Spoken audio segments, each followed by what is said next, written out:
Vamos a abrir Segunda de Reyes, capítulo 5. Segunda de Reyes, capítulo 5. Le doy la honra y la gloria a nuestro Señor Jesucristo, ya que Él es bueno, Él es grande, Él es misericordioso. Segunda de Reyes, capítulo 5, y vamos a leer desde el versículo 9 al versículo 15. Y vino Naamán con sus caballos y con su carro, y se paró a las puertas de la casa de Eliseo. Entonces Eliseo le envió un mensajero diciendo: Ve y lávate 7 veces en el Jordán, y tu carne se te restaurará y serás limpio. Y Naamán se fue enojado, diciendo: He aquí yo decía para mí, saldrá él luego, y estando en pie invocará el nombre de Jehová su Dios, y alzará su mano, y tocará el lugar, y sanará la lepra. Abana y Farfar, ríos de Damasco, ¿no son mejores que todas las aguas de Israel? Si me lavare en ellos, ¿no seré también limpio? Y se volvió y se fue enojado. Mas sus criados se le acercaron y le hablaron diciendo: Padre mío, si el profeta te mandara alguna gran cosa, ¿no la harías? ¿Cuánto más diciéndote, lávate y serás limpio? Él entonces descendió y se zambulló 7 veces en el Jordán, conforme a la palabra del varón de Dios, y su carne se volvió como la carne de un niño y quedó limpio. Y volvió al varón de Dios, él y toda su compañía, y se puso delante de él y dijo: He aquí ahora conozco que no hay Dios en toda la tierra sino en Israel.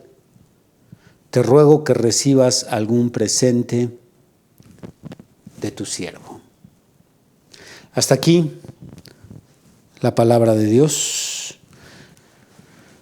Tenemos en esta historia a un profeta de Dios de la talla de Elías Tisbita, Eliseo. Probablemente, desde cierta perspectiva, probablemente hasta mucho más grande que Elías, probablemente. Porque cuando usted compara ambos ministerios, el ministerio de Eliseo fue visitado por mayor cantidad de manifestaciones sobrenaturales frente a las manifestaciones que realizó Elías Tisbita. Elías Tisbita hizo descender fuego del cielo y quemó a algunos capitanes junto con su pequeño ejército de 50. Hizo descender fuego del cielo para consumir el sacrificio allá en el monte Carmelo, en donde hubo el reto contra los sacerdotes de Baal. Hizo que los cielos se cerraran, luego los abrió con su palabra. Bien, hay diferentes visitaciones en su ministerio de lo sobrenatural, pero Eliseo lo duplica. Sin embargo, muy independientemente de eso, aquí tenemos a este gran profeta Eliseo. Tenemos a un valeroso general del ejército sirio, Naamán. Y ahora va a aparecer en la historia del día de hoy un criado, el criado del profeta Eliseo, llamado Giezi. Giezi es el tercer personaje que hoy aparece en nuestra historia. Y lo que nos va a restar estudiar el día de hoy, de este capítulo 5, lo vamos a dividir en 2 partes. La primera parte va a ser del versículo 9 al versículo 19. en donde el sirio Naamán va a ser la figura o la representación del cristiano espiritual. Repito, del versículo 9 al 19, veremos cómo lo que acontece en esos versículos, Naamán va a ser una excelente representación, una figura del cristiano espiritual, quien es parte, ese cristiano espiritual es parte de la iglesia que conocemos como la novia de Jesucristo. Al decir cristiano de la novia de Jesucristo, estamos hablando de un cristiano de un nivel espiritual muy alto, una talla muy alta, muy grande. Y la segunda parte de nuestra historia es del versículo 20 al versículo 27, en donde el siervo Giezi también va a ser una figura o va a ser una representación del cristiano carnal o del cristiano que no tiene un nuevo nacimiento. Pablo le llama carnal a aquel cristiano que no ha madurado, que no tiene consagración, que no tiene santidad, que tuvo una experiencia muy pobre en su vida cristiana y por lo tanto su comportamiento, su forma de pensar, su forma de ver las cosas son terrenales. A eso se refiere la definición de cristiano carnal. Así que vamos el día de hoy a dividir en estas dos partes el estudio de lo que resta de estos versículos. Ya mencioné, la primera parte va a ser del versículo 9 al 19, la segunda parte del 20 al 27, la primera parte vamos a ver la figura, la representación de cómo es, cómo actúa, cómo piensa, cómo habla un cristiano espiritual y luego veremos la antítesis, la contraparte de cómo actúa, cómo piensa, cómo es un cristiano carnal. Obviamente para que cada uno de nosotros nos paremos frente a este espejo y podamos compararnos, podamos ver en cuál de las dos categorías entramos. Bien, vamos a iniciar con esta primera parte. Nuevamente llamo vuestra atención al versículo 9. Vamos a leer del 9 al 19, para que de esta manera se nos quede bien grabado qué es lo que estaremos extrayendo como enseñanza. Del 9 al 19. Y vino Naamán con sus caballos y con su carro y se paró a las puertas de la casa de Eliseo. Entonces Eliseo le envió un mensajero diciendo: ve y lávate 7 veces en el Jordán y tu carne se te restaurará y serás limpio.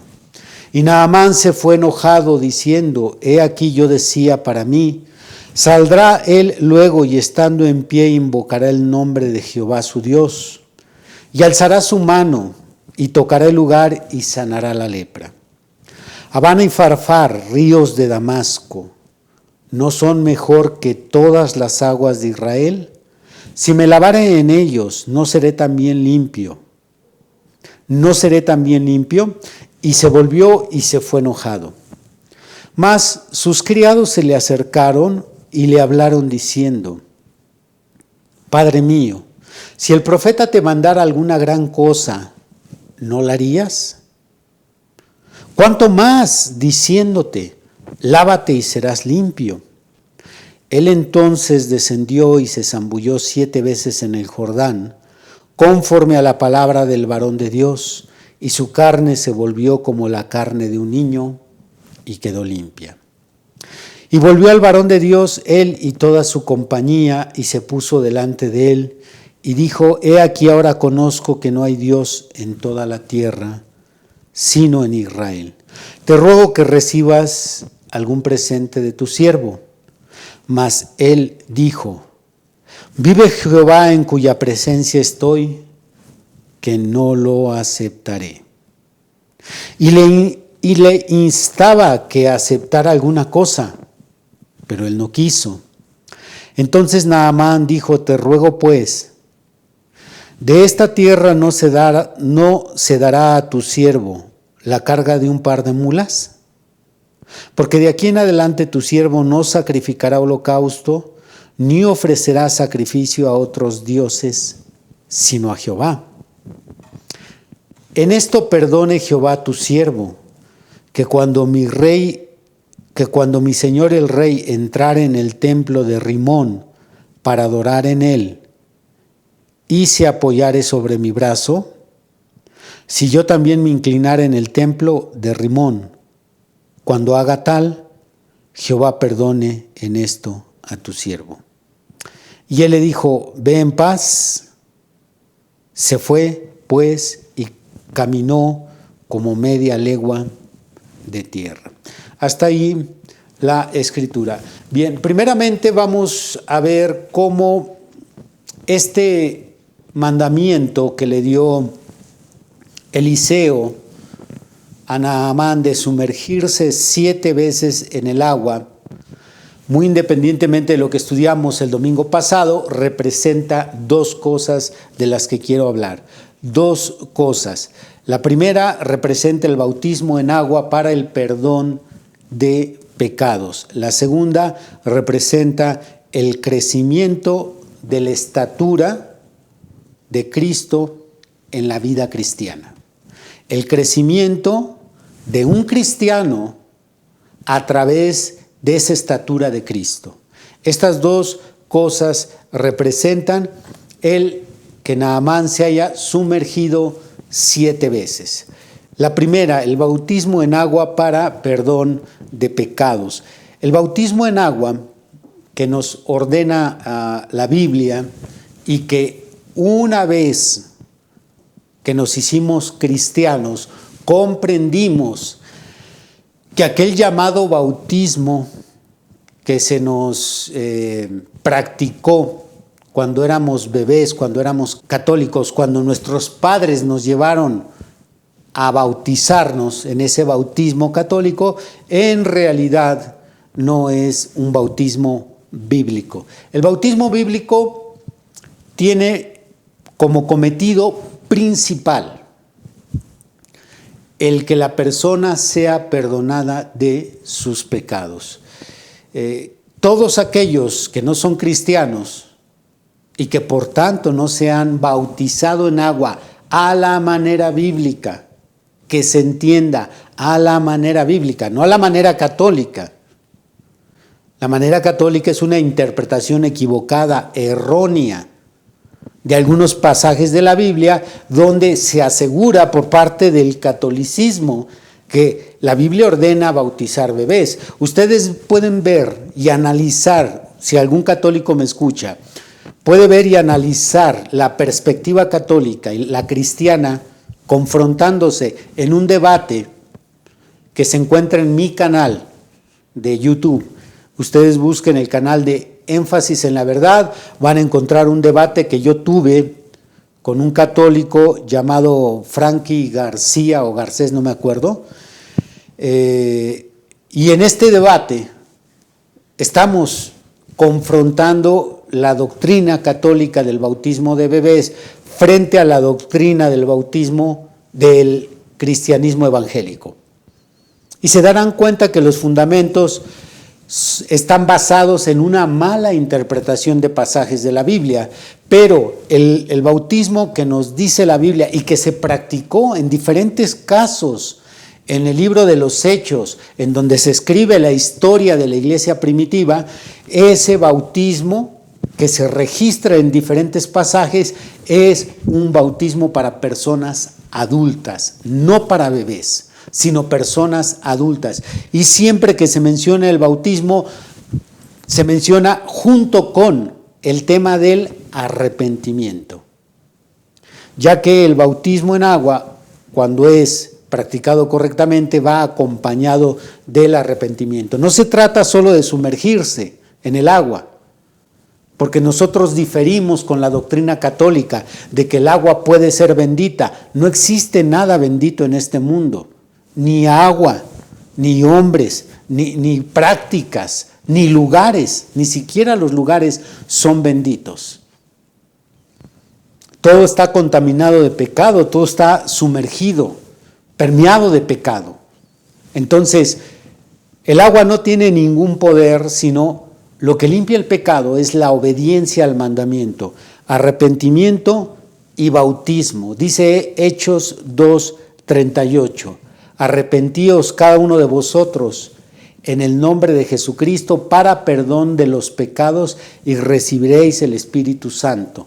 Entonces, aquí sumergirse de Naamán en el agua y salir limpio, dice limpio como un bebé, eso está representando el bautismo cristiano. Experiencia que la mayoría de los que ya tenemos años caminando en el cristianismo, ya somos beneficiarios de ese perdón a través del arrepentimiento. Qué glorioso, qué sublime es saber que todo lo que hicimos en nuestra vida antes de ser cristiano, por muy vil que haya sido, por muy detestable, por muy vergonzoso que haya sido, todo aquello que hicimos mal y que fue registrado como un pecado ante Dios, todo eso quedó completamente borrado. No quedó absolutamente ningún registro en los archivos de Dios. Todas las carpetas que guardaban tus pecados, tus obras vergonzosas, deplorables, todas tus maldades, todas tus borracheras, todas tus infidelidades, todo, absolutamente todo lo que estaba ahí archivado fue sacado, el expediente se retiró, se destruyó y no queda absolutamente ningún registro. Dice aquí la Biblia que Naamán salió limpio como un bebé. Eso es lo único que puede limpiar los pecados de una persona que llega por primera vez ante Dios a arreglar su vida. El bautismo en agua para perdón de pecados. Escrituras hay muchas, está Hechos 2:38, Hechos 8:16, Hechos 10:48, Hechos 19:5 y 6. Hay muchos pasajes que nos hablan de arrepentimiento y bautismo para perdón de los pecados. También el mismo apóstol Pablo da su testimonio en Hechos 22, donde el Espíritu Santo le dice a Pablo, una vez que se encuentra con él y lo deja ciego, y luego va a Ananías el profeta y ora por él, le dice Dios ahí, el Espíritu Santo a través de Ananías, ¿por qué te detienes? Levántate y limpia tus pecados bautizándote. Así que aquí tenemos una hermosa representación del bautismo en agua a través de el sumergirse en esa agua para después salir totalmente limpio. Ahora han de recordar que Naamán era leproso y la lepra también es una figura, es una sombra del pecado. En aquel tiempo era una enfermedad física, hoy en día el pecado es una enfermedad del alma. Y así como Naamán estaba totalmente pecaminoso, porque la lepra no solamente brota en ciertas partes del cuerpo, sino contamina todo el cuerpo, de igual manera así es el pecado en el alma, no solamente corrompe una parte de ti, te corrompe en su totalidad, pero cuando vienes a Cristo, hay la oportunidad de ser limpio de tu pecaminosidad y que todos tus registros sean destruidos, y al meterte en agua y salir del agua ya bautizados, sales totalmente limpio. La gloria sea al Señor. No sé qué es lo que algunos de ustedes que llevan años escuchando la palabra de Dios y leyendo la Biblia y visitando una iglesia, ¿qué los detiene? Porque pudieran seguir con este ritmo, pero mientras no se bauticen en agua, ustedes a los ojos de Dios siguen siendo leprosos porque no se han limpiado por medio de las aguas bautismales. Lo segundo que representa es ahora ya para los cristianos que tenemos años caminando en este camino, ese sumergirse 7 veces. Recuerden, en la numerología de Dios, en las matemáticas bíblicas, el 7 es un número muy significativo. El 7 aparece desde el Génesis hasta el Apocalipsis. Ahí vamos a ver constantemente ese número 7, que es un número simbólico, está representando algo clave. Y en el crecimiento de la estatura espiritual de un cristiano, ese crecimiento está en 7 niveles. Lo hemos estudiado, tenemos algunos estudios. Recientemente prediqué yo la estatura de Cristo en su iglesia. Algunos de estos primeros temas están en YouTube, otros están en Patreon, pero ustedes han de recordar que la vida cristiana crece a través de 7 peldaños. Aquellos cristianos espirituales, aquellos cristianos maduros, aquellos cristianos que no son bebés, estoy hablando en términos espirituales. Los cristianos crecen o nacen primero con una fe, pero después a esa fe le agregan virtud, a esa virtud le agregan ciencia, a la ciencia le agregan templanza, a la templanza paciencia, a la paciencia le agregan dominio propio, al dominio propio le agregan afecto fraternal y al final viene un sello del Espíritu Santo. Bien, son 7 peldaños, ustedes los pueden leer en Segunda de Pedro, capítulo 1 del versículo 5 en adelante. Ahí están estos 7 peldaños: fe, virtud, ciencia, templanza, paciencia, dominio propio, afecto fraternal. 7 niveles. Esa es la razón por la cual Naamán se tuvo que sumergir 7 veces, porque eso es un símbolo. El cristiano, para que pueda ser limpio, igual que Naamán, ahora ya no estamos hablando limpio de sus pecados, para eso es el bautismo en agua. Ahora estamos hablando limpio en su conducta, limpio en su mente, limpio en su corazón, limpio en su hablar, limpio en su totalidad. Para que haya una pureza, una limpieza total, hay que sumergirse 7 veces, esto es, hay que ascender 7 veces en estos niveles de la estatura del varón perfecto. Es la única manera que podemos llegar a una total limpieza, porque todos estamos conscientes que con los años que llevamos profesando el cristianismo, solo algunas partes de nuestra vida están limpias. Hay algunas partes negras de nuestra vida, hay algunas partes grises de nuestra vida, pero algunas partes sí se han limpiado con el poder de la sangre de Cristo, con la obediencia, con la consagración, con el constante luchar contra las tentaciones. Hay áreas de nuestra vida que ya brillan, la gloria sea a Dios por eso, pero hay otras que todavía les falta. Entonces esto significa que todavía tenemos que sumergirnos 7 veces más en este libro, o 5 veces más, o 3 veces más, o 2 veces más, pero hasta que no alcancemos el 7º nivel, podemos decir que estamos totalmente limpios. No vamos a poder salir limpios en su totalidad, como un bebé, como un niño. ¿Cuántas escrituras hay en donde los niños son tomados como una referencia para que el cristiano los tome como un modelo? Dijo el Señor Jesucristo repetidamente: el que no se haga como uno de estos niños, el que no se haga como uno de estos niños no puede entrar al reino de los cielos. Y en otros pasajes se nos exhorta igual a imitar la inocencia, la fe, la confianza de los pequeños. Así que aquí tenemos estas 2 representaciones de el sumergirse 7 veces ahí en las aguas del Jordán. Naamán lo hizo, salió limpio. Si tú lo haces y eres un pecador y vas a las aguas del bautismo, a los ojos de Dios saldrás limpio. Quizás los demás seguirán señalando tu pasado.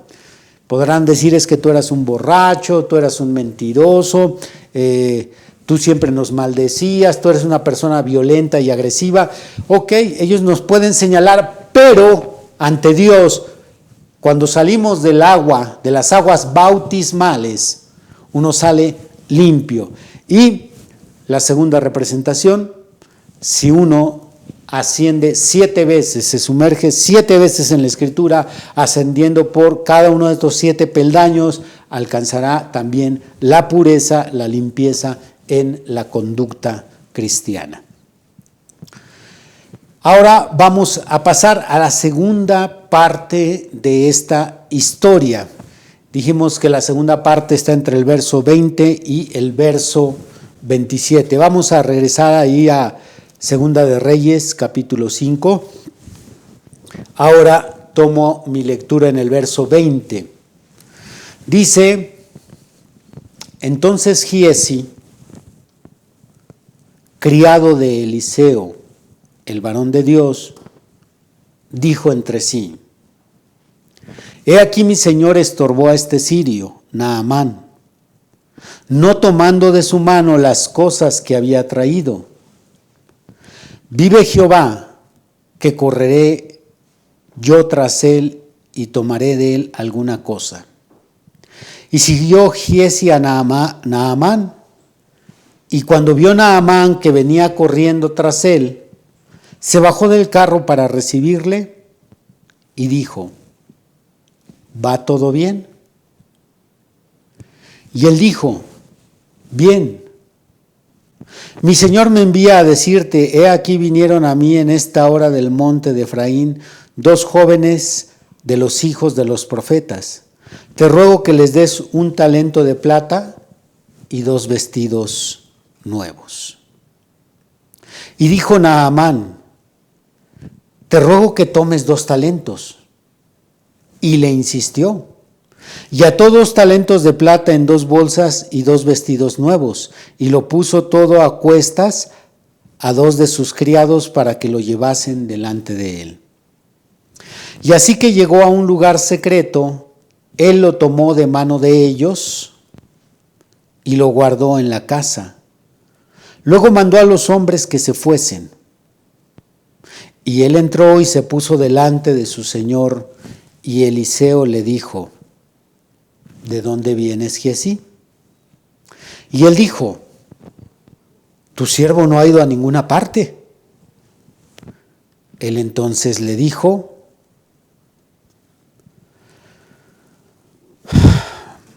¿no estaba también allí mi corazón cuando el hombre volvió de su carro a recibirte? ¿Acaso es tiempo de tomar plata y de tomar vestidos, olivares, viñas, ovejas, bueyes, siervos y siervas? Por tanto, la lepra de Naamán se te pegará a ti y a tu descendencia para siempre. Y salió delante de él leproso, blanco como la nieve. Dios santo, Dios mío. Recordemos que Naamán, cuando es enviado por su rey, el rey de Siria, Ben-Hadad, a la tierra de Israel, él no va con las manos vacías. Naamán lleva en sus posesiones 10 talentos de plata, 6,000 piezas de oro y 10 mudas de vestidos. Mucho dinero lo que llevaba Naamán. Así que todo el escenario en donde vemos que Eliseo le manda instrucciones a Naamán: vayan y díganle que se sumerja 7 veces, y cuando Naamán regresa limpio a la casa de Eliseo y le da gracias, le ofrece del dinero que lleva, le ofrece de la ropa que lleva, ropa real, ropa muy cara. Creo que hoy en día es muy fácil entender esto, sobre todo los que estamos acostumbrados a comprar ropa económica. Cuando usted va a lugares en donde la ropa es de marca, ropa con mejores telas, mejores cortes, pues entendemos la diferencia de buena ropa a ropa que no es tan buena. Bueno, él llevaba ropa de la realeza, era ropa cara. Llevaba los talentos de plata, llevaba las piezas de oro. Entonces, Giezi fue testigo de todo lo que estaba pasando. Entonces, cuando Naamán regresa limpio, muy agradecido, saca todos esos tesoros que lleva con él, el dinero, las mudas de ropa y todo, y le ofrece a Eliseo. Giezi está a un lado observando todo el cuadro. Y Giezi se queda pasmado, se queda congelado al ver que Eliseo no tenía mucho dinero y él como su siervo tampoco tenía mucho dinero, y Eliseo rechaza el pago. ¿Y qué es lo que se sigue? Pues lo que acabamos de leer. Eliseo rechaza, Naamán insiste, Eliseo no quiere, así que Naamán se retira. Pero Giezi no se da por vencido y dice, pues si él no quiere, yo sí quiero, y se va tras él. Y lo engaña, le hace creer que a última hora Eliseo lo envió por algo de dinero, ya que supuestamente había recibido unos criados. Naamán cae en la mentira, le da dinero, manda 2 siervos con él. Giezi tiene un lugar secreto, guarda todo y luego va y se para con Eliseo, como si nada hubiera pasado. Ahora, recuerden, Giezi representa al cristiano carnal. Y dijimos que un cristiano carnal es aquel cristiano que no tiene al Espíritu Santo, es el cristiano que no madura, es el cristiano que todo el tiempo es un bebé espiritual. Batalla con todo se le atora, nada le parece, está en desacuerdo con todos, se enoja cuando le corrigen en su pecado, anda de iglesia en iglesia, algo no le parece, lo condena, él cree que es el único que está correcto, se siente la última Coca-Cola en el desierto. Ese es el tipo de cristiano carnal a quien me estoy refiriendo. A ese tipo de cristiano que nunca le das gusto, porque a veces hasta con la misma Biblia se está peleando. Ese está siendo representado por Giezi en esta historia. Es un cristiano que solo vive con sus sueños egoístas, persiguiendo sus propias metas. No persigue la voluntad de Dios, sino persigue sus sueños egoístas, vive para sus pasiones terrenales, siempre sus anhelos están conectados a este mundo. Quiere ser rico, quiere tener negocios, quiere ser famoso, quiere ser un gran futbolista, un gran cantante, quiere tener un edificio hermoso, quiere vivir de sus rentas. Él siempre, sus sueños, sus anhelos y sus pasiones están en esta tierra. Es un cristiano carnal. Bien, él lo vemos aquí representado en el siervo Giezi. Giezi es tentado por el dinero. Ahora, cristianos espirituales y cristianos carnales, ambos seremos tentados. Un cristiano espiritual va a ser tentado. Mismo Señor Jesucristo fue tentado. Ni modo que tú y yo no seamos tentados. Todos tenemos que ser tentados. Aprovecho para responder aquí un correo. Y creo que si me está escuchando, ¿quién me escribió este correo? De inmediato se dará cuenta que hablo de usted. El correo decía: pastor, cuando era católico no tenía tantos problemas ni tantas pruebas, no sé lo que está pasando. Ahora me hice cristiano y tengo muchos problemas, muchas dificultades. Claro, porque antes no éramos el blanco del diablo. Antes éramos compadres del diablo, antes caminábamos con el diablo, con él nos íbamos a la borrachera, nos íbamos de paseo, nos divertíamos con el diablo. hacíamos mancuerna, éramos equipo el diablo y yo. Pero ahora que nos hicimos sus enemigos, ahora Él nos tiene como el blanco, nos dispara a nosotros, nos ataca a nosotros, nos tira a morir. Y es por eso que te pasa lo que te pasa. Porque mientras seas de una religión, pero no seas enemigo del diablo, no tiene por qué atacarte. Pero en cuanto te hagas un genuino cristiano, ten por seguro que te va a atacar. Así que las tentaciones, las luchas, las pruebas vienen para el cristiano carnal, pero también vienen para el cristiano espiritual. Y aquí llega frente a Giezi el Dios de este mundo. El Dios de este mundo es el dinero. Este es el primer Dios, el que se adora más en toda la tierra. El dinero es el Dios de este mundo. Hay una palabra griega que usa nuestro Señor Jesucristo cuando habla de este Dios. Es una palabra que puede oírse como una grosería, pero no es una grosería. Allá la usan como grosería, pero es una palabra que se escribe tal cual en el griego, y es la palabra mamón. Mamón significa dinero, el Dios dinero. Esa es la palabra griega, mamón, el Dios dinero. Bueno, mamón es el Dios de este mundo, es el que tiene a millones adorándole, sirviéndole. Es el que tiene a mucha gente postrada ante él. Así que aquí llega el dinero y tienta a Giezi. Bueno, los dos grandes dioses de la humanidad es el dinero y el sexo.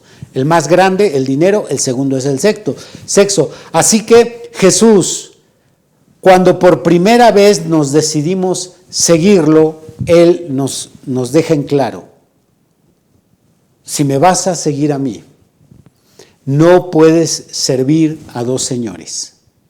Tú ya sirves al dinero, vives para el dinero, es tu Dios, lo amas, estás dispuesto a todo por obtener el dinero, por agradarlo. Todo eres capaz de hacer por dinero. Conecte cualquier mal que existe, que se publique en las noticias que vemos, conéctelo con su causa y va a ver que o aparece el dinero o aparece el sexo. ¿Por qué los cárteles? ¿Por qué la venta de droga que destruye a la sociedad? Por amor al dinero. Por amor al dinero. ¿Por qué entre hermanos, cuando mueren los padres y dejan herencias intestadas? ¿Por qué los pleitos? Por amor a las posesiones, al dinero, los bienes materiales. El amor al dinero. Ese es el Dios de ellos. Veamos qué dice Mateo 6. Mateo capítulo 6. Un verso en donde Jesús hace esta sencilla confrontación. Versículo 24. Ninguno puede servir a dos señores, porque o aborrecerá al uno y amará al otro, o estimará al uno y menospreciará al otro. No podéis servir a Dios y a las riquezas. ¿Te lo traduzco?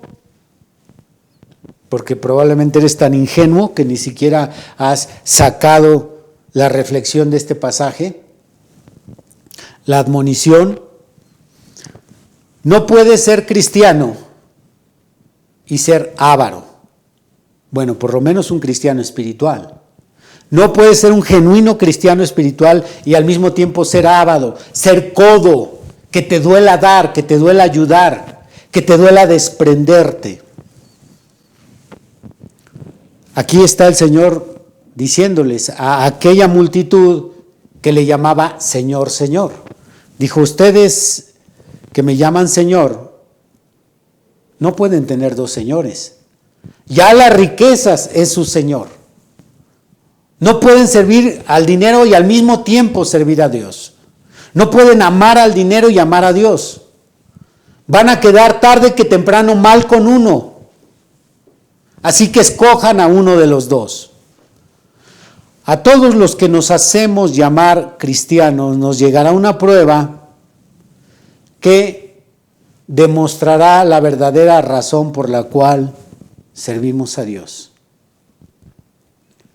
Aquí Giezi decía servir a Eliseo y por lo tanto servir a Jehová. Llegó su prueba y como decía el profeta William Branham, él tenía una frase para decirnos que aquellas cosas ocultas, tarde que temprano, salen a la luz en nosotros. Aquellas cosas que están ocultas en nosotros, están escondidas en nosotros, de repente viene algo que hace que aquello se asome, se muestre. Bueno, para estas experiencias él tenía una frase que decía, mostró sus verdaderos colores.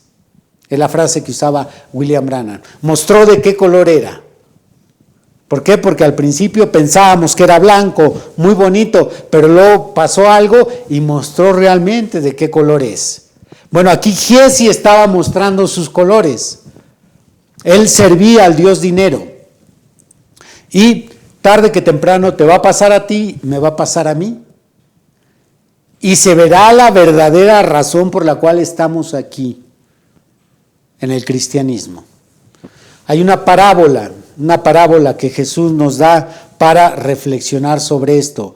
Vamos a Mateo capítulo 13. Es la parábola del sembrador. Dice en el versículo 1, aquel día salió Jesús de la casa y se sentó junto al mar. Y se le juntó mucha gente, y entrando él en la barca se sentó, y toda la gente estaba en la playa. Y les habló muchas cosas por parábolas, diciendo, he aquí el sembrador salió a sembrar. Y mientras sembraba, parte de la semilla cayó junto al camino, y vinieron las aves y la comieron. Parte cayó en pedregales, donde no había mucha tierra, y brotó pronto porque no tenía profundidad de tierra. Pero salido el sol se quemó porque no tenía raíz, se secó. Y parte cayó entre espinos y los espinos crecieron y la ahogaron. Pero parte cayó en buena tierra y dio fruto, cual a 100, a 60 y cual a 30 por uno. El que tiene oídos para oír, oiga. Nos está dando el Señor Jesucristo 4 clases de cristianos. 4 clases de cristianos que escuchan la palabra de Dios, pero no todos dan los mismos frutos. ¿Por qué? Porque estas ilustraciones tienen un significado, están representando algo. Dejemos que el mismo Señor lo explique. Verso 18, ahí está la explicación. Oíd pues vosotros la parábola del sembrador, o en este caso, el significado de esa parábola. Cuando alguno oye la palabra del reino y no la entiende, lo que les decía al principio, cuando uno oye la palabra del reino y no la entiende, viene el malo y arrebata lo que fue sembrado en su corazón. Este es el que fue sembrado junto al camino. Tenemos cristianos que domingo tras domingo van a su iglesia, escuchan la enseñanza, pero no la entienden. ¿Y qué es lo que sucede? El diablo se roba lo que ellos escucharon, no se queda en su corazón. Satanás se lo roba porque no la entienden. Verso 20, el que fue sembrado en pedregales, este es el que oye la palabra y al momento la recibe con gozo. Pero no tiene raíz en sí, sino que es de corta duración, pues al venir la aflicción o la persecución por causa de la palabra, tropieza. Atenta a aquella ovejita que me escribió el correo, atenta. Dice que al venir la aflicción o la persecución por causa de la palabra, tropieza. No tropecemos, es normal que tengamos aflicción, pruebas, tentación, es lo normal. Tenemos que acostumbrarnos, eso es lo normal. No es lo extraño es en el mundo. Lo normal en la vida cristiana es las pruebas. 1 de Pedro 4, creo desde el verso 3 en adelante. No os extrañéis del fuego de prueba que os ha sobrevenido, como si alguna cosa extraña os aconteciese. No debemos extrañarnos, es lo normal. Pero este individuo, como no tiene raíz, cuando le vinieron las pruebas, tropezó. No tropiece, hermano, eso es lo normal. Versículo 22, que es el que me interesa. El que fue sembrado entre espinos, este es el que oye la palabra, pero el afán de este siglo y el engaño de las riquezas ahogan la palabra y se hace infructuosa. Por eso no creces. Porque el engaño de las riquezas, tengo que trabajar, tengo que ir a hacer mis ahorros, mis cuentas, tengo que hacer el quehacer, tengo los afanes de este siglo. Lo poco que escuchaste el domingo queda ahogado, no crece, no sale nada. Por eso, allí está la explicación de tu carnalidad. Eres un cristiano carnal y los cristianos carnales van al infierno igual que los pecadores. Esto es por si te sentías un poquito tranquilo o confortado. Bueno, por lo menos soy cristiano. Aunque sea carnal, pero soy cristiano. No, los cristianos carnales van al infierno.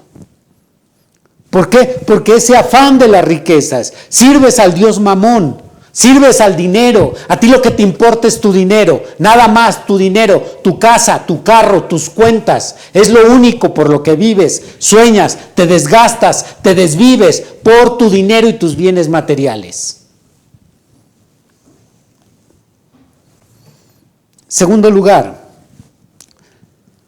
Giezi ve una oportunidad de mejorar su economía con el milagro que Dios hace por medio del profeta. Él encuentra ahí una oportunidad. Bien, aquí hay una línea muy delgada, divisoria, una línea muy delgadita, que no debemos de perder de vista, porque de ello depende el que manejemos con éxito el tema de las finanzas en la vida cristiana. Y me refiero con un éxito bíblico, no el éxito que el mundo mide, porque el mundo tiene sus reglas, tiene su termómetro para medir el éxito. No, yo me refiero al éxito bíblico. Si logramos cuidar esta línea muy delgada que divide estas cuestiones del manejo del dinero dentro del contexto bíblico. Escuchen bien, porque si usted no lo comprende, va a pensar que existe una contradicción en declaraciones que hace el cristiano sobre temas de dinero. Escuchen bien, estamos analizando el caso de Giezi. Escuchen bien, recibir dinero o ayuda especial, recibir dinero o recibir ayuda especial de una persona por causa de una bendición que recibió la persona, habiendo nosotros sido el instrumento. Tal vez tú fuiste el instrumento porque oraste por una persona que estaba enferma y ésta sanó. O le ofreciste un consejo por medio de la Biblia y él obedeció el consejo y las cosas se acomodaron. O quizás pediste por un milagro y el milagro ocurrió. Tú fuiste el instrumento. Entonces, si esta persona beneficiada, ya sea por tu oración, o recibió el milagro, o su matrimonio se acomodó, o en el hogar las cosas se corrigieron, si tú fuiste el instrumento y esta persona intenta darte dinero o ayudarte de manera especial por causa de esa bendición, eso no es correcto. Porque eso sería como cobrar la bendición. Es lo que estaba pasando en esa escena. Giezi quería cobrar el milagro. Él quería cobrar la sanidad de la lepra de Naamán. No podemos cobrar por las bendiciones porque lógicamente no somos nosotros quien hacemos el milagro, quien provocamos la bendición. Somos el conducto nada más. Somos el conducto. Eliseo era el conducto. Eliseo no era quien sanó a Naamán, mucho menos Giezi. No es Víctor Manuel Banda cuando te da un consejo y tú lo acatas al pie de la letra y las cosas se acomodan, no es Víctor Manuel Banda con quien quedas endeudado. Ahora que el ministro Adán Tejero está haciendo algunas visitas, estamos todavía con el proyecto de visitar a nuestros hermanos de la iglesia virtual. Bueno, ayer, antier, estuvo en Chihuahua con nuestros hermanos allá de la iglesia virtual, muy contentos, recibí buenas referencias, muy agradecidos. Bueno, probablemente nuestro hermano Adán tenga muy bonito carácter, los hizo sentir muy cómodos, está bien, pero cuando se trata de una bendición, no es él, no soy yo. No es William Branham, por eso William Branham rechazó dinero, rechazó cheques, le llegaron a ofrecer hasta un carro, una casa, él rechazó todo eso. ¿Por qué? Porque él no era quien proveía la bendición. No podemos aceptar ese tipo de dinero, de ayuda, de apoyo, cuando somos solo instrumentos. Por eso dije, hay una línea muy delgada. Pero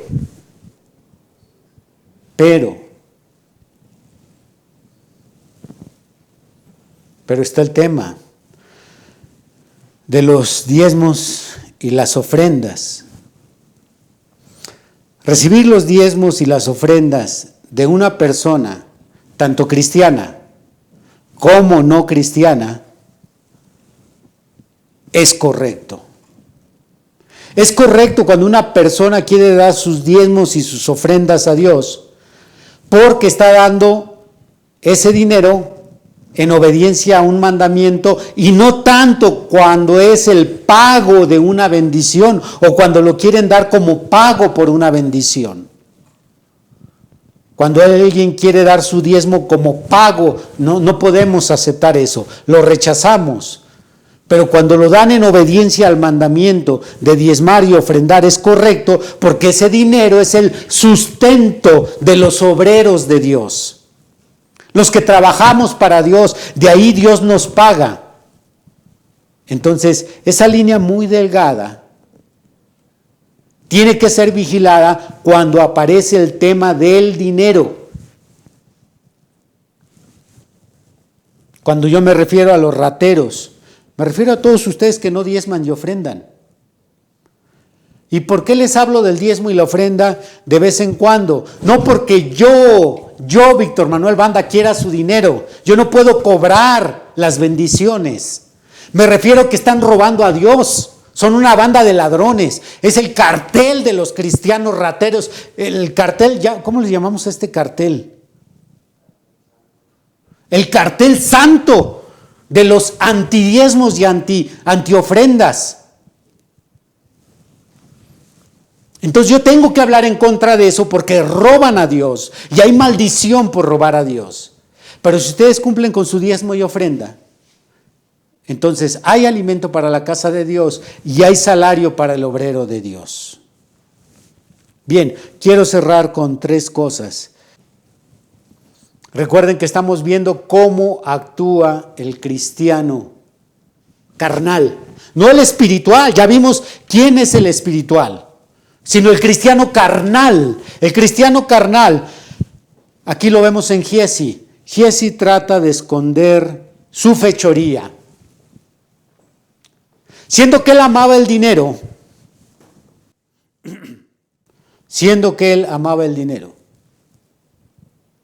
se va detrás de Naamán, inventa una mentira para sacarle dinero y luego va y esconde el dinero y se presenta ante Eliseo como si nada pasara, como si todo estuviera bien.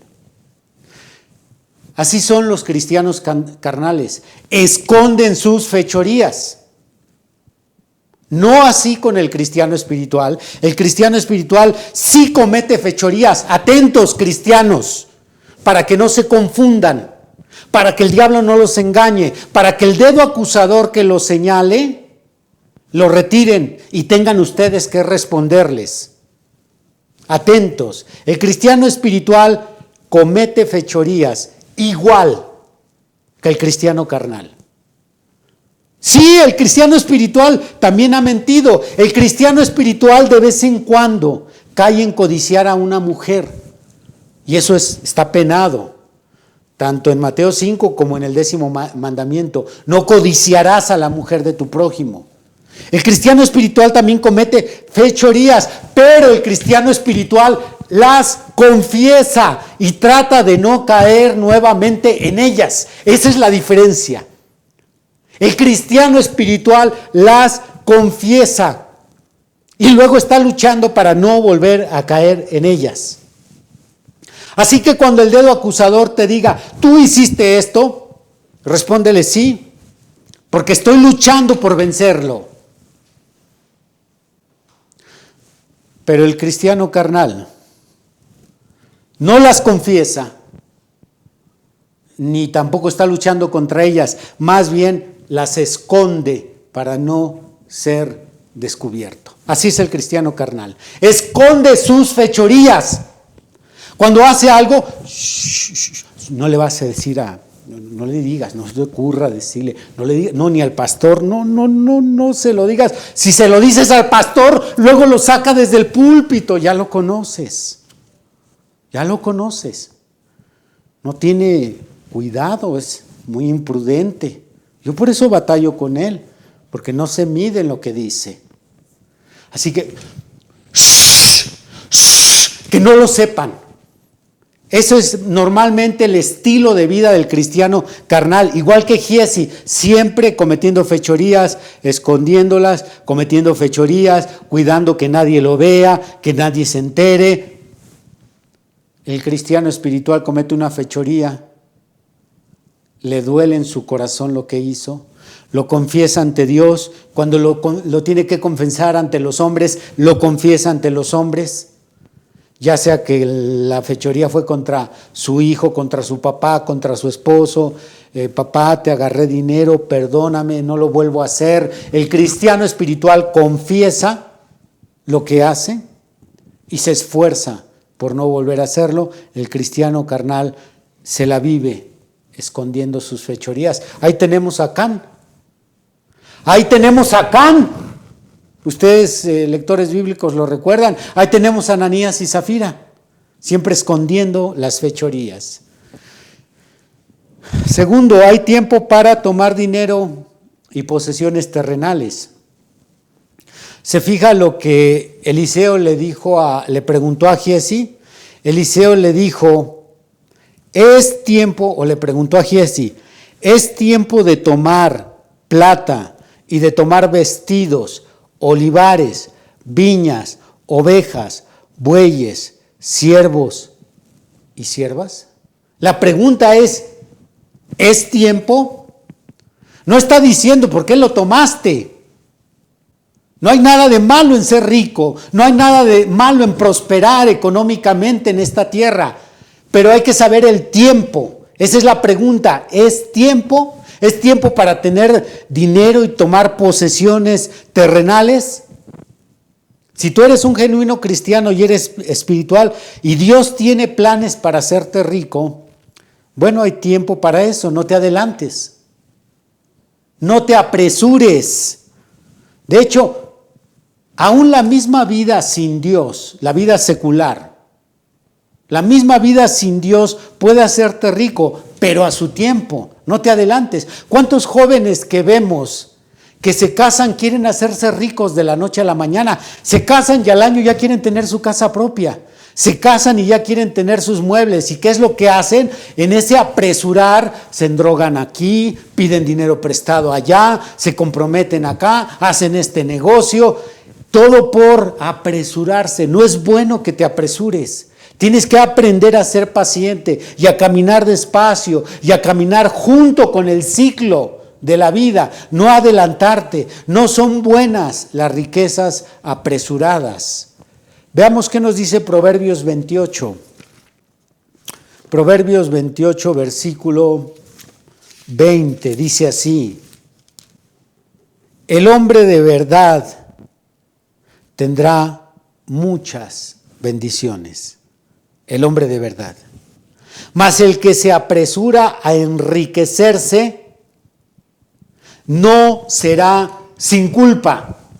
El que se apresura a enriquecerse no será sin culpa. Ahí los tenemos, a los cristianos endeudándose por todas partes, porque ya así les surge estrenar carro, ya quieren comprar la casa, ya, espérate, todavía te falta, no, ya saca la casa, cómprala, compra el terreno, lo pagamos poco a poco, y compra la sala nueva, y compra la estufa, y vamos a comprarle a los niños ropa nueva, así ya, rápido, hay que hacernos ricos. Pues el que vive ese estilo de vida no será sin culpa. Eliseo le pudo haber dicho a Giezi, mira, ahorita estamos tú y yo aquí en este jacal, aquí estamos batallando para comer, pero comemos. No es una gran mansión, pero nos abriga del sol, nos cubre de la lluvia. Ya habrá tiempo. Más adelante ya habrá tiempo en que tengamos ovejas, tengamos criados, tengamos riqueza, ya habrá tiempo. ¿Por qué corriste con Naamán? ¿A poco es el tiempo ahorita? Ve a David, un hombre extremadamente rico, véalo. ¿Dónde empezó David? ¿En el palacio? Empezó allá, cuidando ovejas, en el monte, en el campo, un pastorcillo. Luego vea su proceso de la pobreza a la riqueza. De ahí del campo, ¿a dónde subió? A un cantor. Era llamado de vez en cuando. No le dieron un contrato de tiempo completo. No, le daban así pequeños espacios, lo mandaban a llamar para que le tocara algo al rey y se tranquilizara. Después subió de ahí a ser paje de armas, de ahí de paje a ser general o capitán del ejército, peleaba las batallas del ejército de Saúl, de ahí fue subiendo hasta que llegó a la corona, no fue de la noche a la mañana, no sé por qué llevas prisa, tranquilo, las riquezas apresuradas no son buenas. Tercero, tu ambición te castigará. Toda ambición tiene un costo. Tendrás que pagar por ese aparente beneficio rápido que obtuviste. Ese beneficio rápido, vas a pagar un costo por él. Salomón es el experto en decirnos que todo tiene su tiempo, todo tiene su hora. Hay tiempo de llorar, tiempo de reír, tiempo de juntar piedras, tiempo de esparcir piedras, tiempo de matar, tiempo de vivir, hay tiempo de todo. Entonces, si tú en tu ambición te apresuras a obtener bienes, vas a pagar por ese aparente beneficio. Los bienes materiales, igual que el dinero que no proviene de Dios, siempre proviene de una actitud ambiciosa, la cual siempre acarrea maldición. Y si tú intentas justificarte y decir, no, yo no soy ambicioso, yo no soy codo, bueno, ¿cómo te das cuenta si realmente Mamón es tu Dios o no es tu Dios? Si tu Dios es Jesucristo o es el dinero, una clave muy sencilla, y con esto estoy concluyendo. Te vas a dar cuenta si Mamón es tu Dios, si te duele desprenderte de él. Si te duele desprenderte del dinero, es que es tu Dios. El dinero es tu Dios cuando a ti te duele desprenderte de él. Hay quien diezma u ofrenda con mucho dolor. Con mucho dolor. Más cuando para él, para ese cristiano, es una cantidad, según él, grande. Ay, esta cantidad, pero si doy diezmo es mucho de diezmo. ¿Qué hago? ¿Cómo lo manejo? Y ahí están los pobrecitos viendo si sueltan o no sueltan a su Dios. Y ahí están luchando en su mente. Es que esa cantidad la pudiera ocupar para esto, la pudiera ocupar. ¿Cómo le hago? ¿Se lo doy o no se lo doy? Mira, yo te recomiendo que te lo quedes. Te hace más falta a ti. Te hace más falta a ti. Te va a ayudar. De todas maneras, si vas al infierno, aprovecha ese dinero que tanto te duele dar. Aprovecha. O aquellos que cada que oyen el tema, el diezmo y la ofrenda, ustedes, me refiero a ustedes que me están viendo. A ti te estoy hablando, que te haces el desentendido. Que como si no hubiera dicho nada sobre el tema. Y aquí te presentas el próximo domingo igual, con tu Dios dinero, pero eso sí, cuando se trata de dar te duele. A veces hasta a tu propia familia te duele darle. Te duele comprarle zapatos a tus hijos. Te duele comprar algo para la casa. Bueno, si a ti te duele, hay un dolor en desprenderte de los bienes materiales. Hay algunos cristianos que cuando ven a la gente necesitada, cristianos o no cristianos, pero ven gente necesitada, por ese mismo dolor de desprenderse, ¿sabe qué? Usan frases que se pudieran escuchar muy correctas, como estas. ¿Por qué le voy a ayudar? Que trabaje. Ahí está de flojo, que trabaje. Bueno, yo estoy de acuerdo que no vamos a ayudar a un atenido o a un vividor o a un flojo. Esa parte estoy de acuerdo. Lo que no estoy de acuerdo es que disfracen su tacañez. Su tacañez.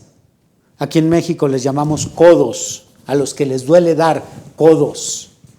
Su codez, que la disfracen con frases reflexivas. Te duele, eso es todo. Tu Dios es Mamón, tu Dios es el dinero. Ese es tu Dios al que sirves y del que no te quieres desprender. Por eso eres un cristiano carnal. Y por eso Giezi te representa perfectamente en este pasaje. Y así como la lepra de Naamán se le pegó a él, esto es, Eliseo le dijo, este es tu castigo. Tu ambición, tú tendrás también tu castigo. Tus propias riquezas van a ser tu perdición. Ese dinero que tanto anhelas es lo que te va a perder. Ese dinero es lo que va a endurecer tu corazón. Mira, eso fue, si lees Mateo capítulo 19, bueno, está en los otros evangelios también, la historia de un joven rico. Tú búscalo así en los evangelios. Un joven rico que tenía muchas posesiones, pero no tenía la vida eterna. Y su Dios de este joven era Mamón, el dinero, el Dios dinero. Entonces un día llega y le dice al Señor Jesucristo, Maestro bueno, ¿qué haré para heredar la vida eterna? A lo que el Señor Jesús responde, los mandamientos sabes, no adulterarás, no robarás, honra a tu padre y a tu madre. El joven responde, todo esto lo he vivido desde mi juventud. Pero Jesús, que conocía el corazón y la mente de cada persona, y conocía perfectamente a ese joven, sabía que su Dios era el dinero. Así que Jesús le dijo, una cosa te falta. Le dijo, vende todo lo que tienes, dalo a los pobres y tendrás tesoros en los cielos y ven y sígueme. Y dice la Biblia que al oír eso se dio la media vuelta y se retiró. ¿Por qué? Porque su Dios era el dinero. No pudo desprenderse de su Dios. Y esa ambición, esas riquezas es lo que en esta tarde lo tiene en el infierno a este joven. Ese joven vivió, es un personaje real, no es ficticio, es un personaje que existió de carne y hueso. Ahorita él está en el infierno. Esa ambición a su dinero es lo que lo perdió y es lo que lo tiene ahorita ardiendo en el fuego. Así que aquí tenemos ante nosotros estas dos representaciones. Un cristiano espiritual representado por Naamán, el sirio, y un cristiano carnal representado por Giezi. Párate frente a los dos, identifícate y reconoce quién de los dos te representó a ti en este momento. Sin más,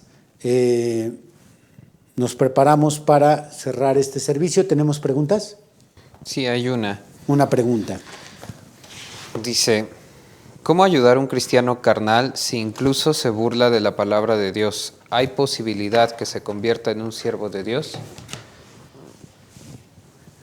Ayudar a los cristianos carnales es muy complicado, muy complicado. Hay una reflexión sobre esto, creo que es Job capítulo 12, permítanme, que aunque habla del pecador, pero creo que aquí el cristiano carnal está muy bien representado. Job 11, 12 dice: el hombre vano se hará entendido cuando un pollino de asno montés nazca hombre. Les pregunto yo, ¿cuándo ocurrirá eso? ¿Cuándo la burra dará a luz un hombre? Nunca. Esto es lo que pasa con los hombres vanos. Y cuando hablamos de vanos, ahí también está la categoría no solo de pecadores, también están los cristianos carnales, son hombres vanos. Entonces, ¿cómo ayudarlo? Es casi imposible, pero si es un familiar, yo no me daría por vencido. Seguiría orando y al mismo tiempo, de vez en cuando, tratar de hacerlo entender, de que entre en razón. Muy bien, pues dejo al púlpito al ministro Adán. Que Dios los bendiga.